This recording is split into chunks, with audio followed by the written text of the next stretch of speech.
Welcome back to Forum Daily News. I'm Wyatt Sharpe, and this is your U.S. election tracker update. Well, on Friday night in Phoenix, Arizona, now former independent presidential candidate Robert F. Kennedy Jr. officially endorsing former President Donald Trump at a joint campaign rally between Turning Point USA and the Trump campaign just a few hours before the rally as well in a nearby town to Phoenix where the rally was being held. Bobby Kennedy Jr. hosting a campaign presser where he talked about some of the strategies that both of the two campaigns would use to mobilize some of the voters who were supporting Bobby Kennedy to now come out and support former President Donald Trump.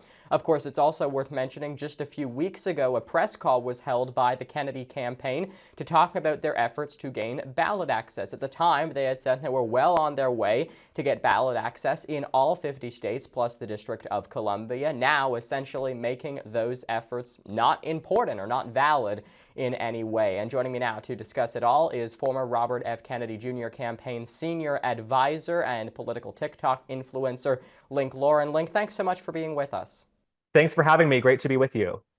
Let me just begin with this. Robert F. Kennedy Jr. and Donald Trump have not mixed words, frankly, between each other over the course of their two respective campaigns.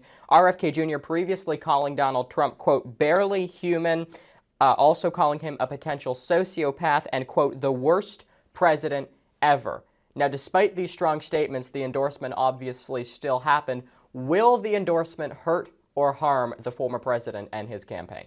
So the first thing I'll say, Wyatt, politics is a contact sport. You're going to duke it out. You're going to have differences. You're going to say things about each other. But if you can have a meeting of the minds and work together, that's always the best way to go. Look back in 2020, Joe Biden and Kamala Harris, they duked it out on the debate stage. She said deplorable things about Joe Biden, and she still ended up being his vice president. She now could potentially be the next president of the United States. So I always say with politics, if you can't handle the heat, don't come into the kitchen because it is a contact sport.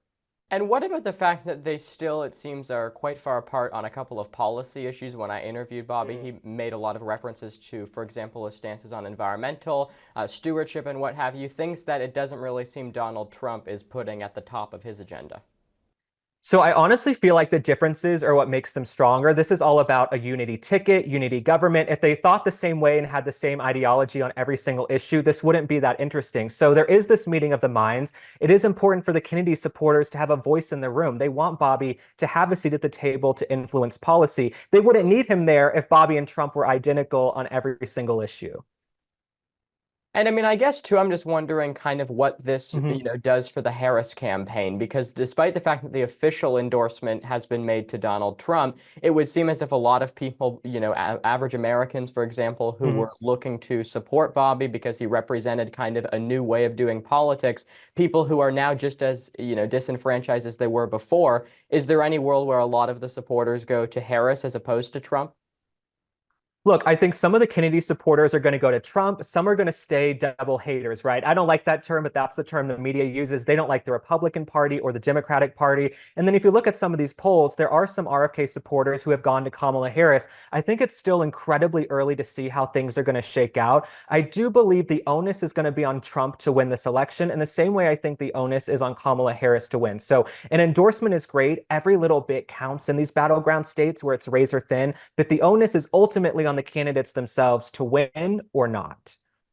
Bobby said in an interview recently that he would be happy to serve in basically any position that Donald Trump would offer him, including CIA director, but that he believes, for example, the Senate would not actually be willing to confirm him, or the House of Representatives would not be willing to confirm him if Donald Trump made him the nominee for that position. What role do you see someone like a Bobby Kennedy holding in a potential Trump administration, and how does that kind of factor into the equation?